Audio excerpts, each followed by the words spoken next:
Días de Otoño. Hoy tenemos de nuevo a nuestro psicoanalista como cada martes. Buenas tardes. Hola Ana, ¿qué tal? ¿Cómo estás? Hoy vamos a hablar de desarrollo personal, ¿no? Sí, vamos a tener un tema muy interesante hoy. Así que pues primero nos gustaría saber sobre pues cómo sería el desarrollo personal, ¿no? Cómo comienza nuestro desarrollo. Bueno, empieza desde que nacemos, porque hay otras personas que ya tienen, bueno, digamos desde antes de nacer, ¿no? Porque ya hay un nombre, hay un deseo de que crezcamos, nos desarrollemos, ¿no?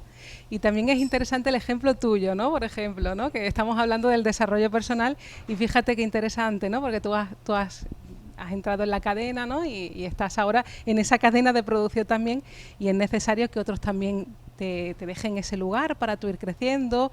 Hay que implicarse en las cosas, ¿no? Aprender, ¿no? Porque el deseo se hace haciendo y uno aprende porque es de humano aprender, ¿no? Que no nace uno con una capacidad determinada, ¿no? Sino que nos vamos desarrollando en el hacer. Y eso es muy importante porque a veces uno queda anclado en las excusas como que no tengo tiempo, no tengo esa capacidad, y es una cosa como de falta, como de nuestra estructura psíquica, pero Freud nos dice que la posibilidad es humana para todos y hay que empezar en ese camino del trabajo, así que te ha hablado también ese crecimiento porque todo se aprende, ¿no? Claro, porque hay gente que dice, ay, yo es que los cambios no me gusta desarrollarme más, yo soy así y no cambio, ¿no? Uy, pero eso ahí cae uno en la enfermedad porque es imposible no crecer, es imposible no desarrollarse. Quien quiere ser igual a sí mismo siempre enferma. Porque tenemos que adaptarnos a la realidad. Hay épocas en las que requieren, o días, ¿no? En el mismo día requiere que me ponga en una posición, por ejemplo, estás con tu amiga, tienes una posición diferente, estás aquí y estás en una posición distinta. Es ilusorio creer que uno no cambia nunca, ¿no? Eso de que yo soy muy auténtico, nunca cambio, hay que señalar que eso es un problema y además que es una ilusión. Es imposible no cambiar. Cuando uno es siempre igual a sí mismo, ahí enferma. Claro, porque las personas cambiamos con quien estamos, por ejemplo, familia, pareja, y también depende del contexto de la situación.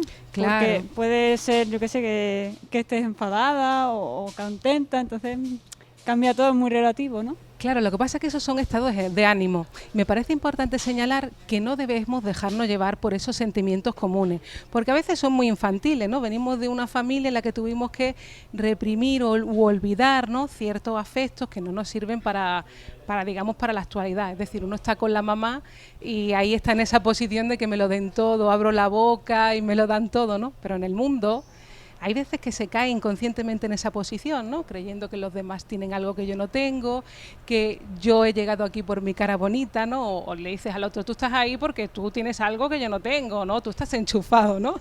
Pero claro, al fin y al cabo es para no darnos cuenta de ese primer paso, de ese proceso que siempre es cada vez en nosotros. Cada vez que vamos a dar un paso en el mundo hay cierta angustia, ¿no? Que nos sobrecoge, ¿no?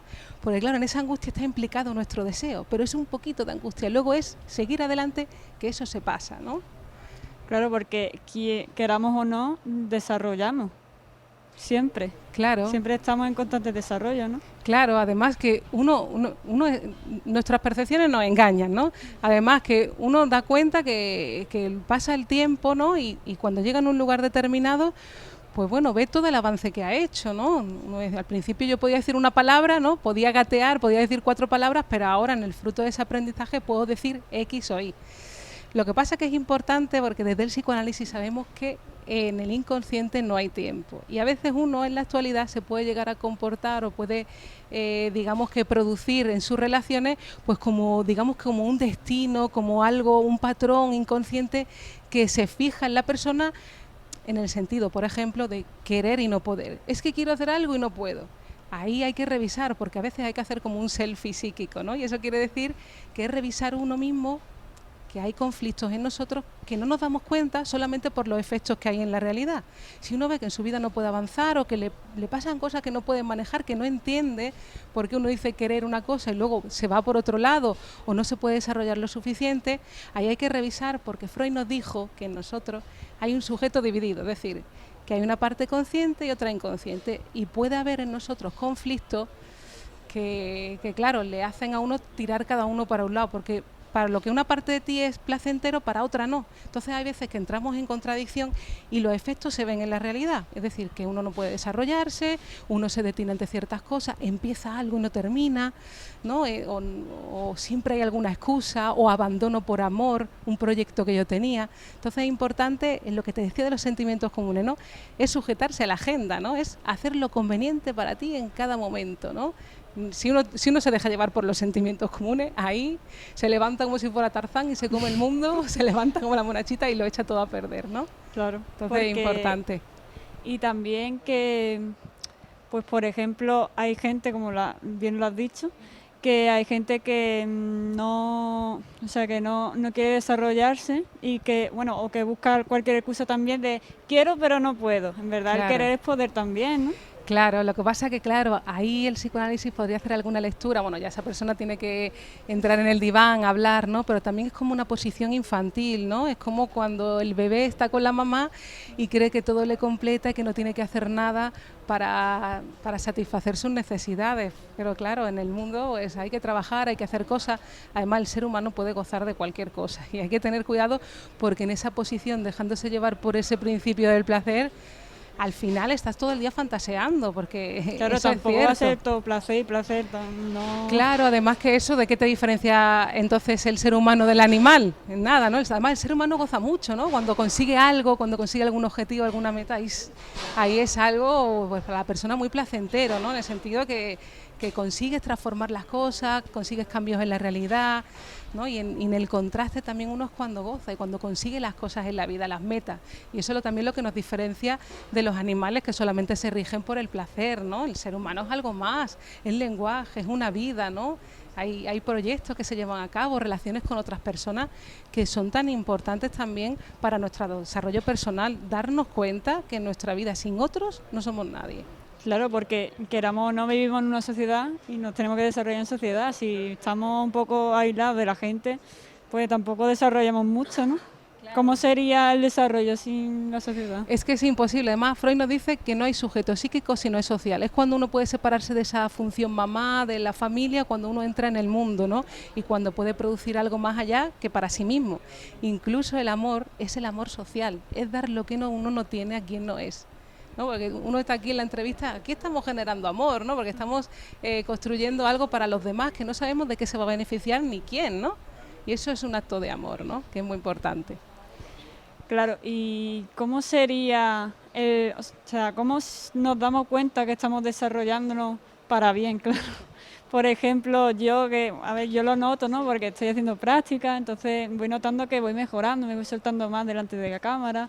Entonces, una persona que a lo mejor no cambia de gente, está con su gente solo, hace lo mismo, ¿sigue igual de desarrollándose o va cambiando un poco? Es que también es difícil no cambiar, ¿no? Porque eso de que sigue igual uno con las mismas personas, siempre hay un cambio, siempre hay alguna frase nueva, alguna palabra nueva, un libro nuevo que uno lee, algo que le pasa diferente en el día. Es que es imposible. Si uno no quiere darse cuenta de que la realidad va cambiando, ahí va generando una realidad paralela que no tiene nada que ver. Además, que eso cansa muchísimo a la persona porque no estás en la realidad y al fin y al cabo también las personas son las que te dan esa energía para seguir luchando, para seguir viviendo en el día a día. Y claro, permanecer con las mismas personas, yo diría que a veces la apariencia nos engaña, ¿no? Porque dentro de un mismo grupo las personas también se van a ir transformando. Claro. Y hay relaciones que se transforman, que o bien se mantienen o bien se separan porque el deseo va encauzando a las personas por diferentes caminos. Pero yo preguntaría, ¿no? ¿Es posible, ¿no? Seguir permanentemente igual a sí mismo y con las mismas personas? Es una ilusión, ¿no? Creo que iremos cambiando porque las relaciones van cambiando también con el tiempo. Claro, y uno mismo, ¿no? Cuando uno habla con una persona, ya esa persona que ha sido antes no va a ser después, ¿no? Porque siempre hay algo nuevo que uno le introduce, alguna frase, alguna palabra. En esa relación algo te va a cambiar, algo te va a transformar, ¿no? Bueno, Laura, se nos acaba el tiempo, pero de esto podríamos seguir hablando toda la tarde. Cuando quieras. Así que encantada por venir.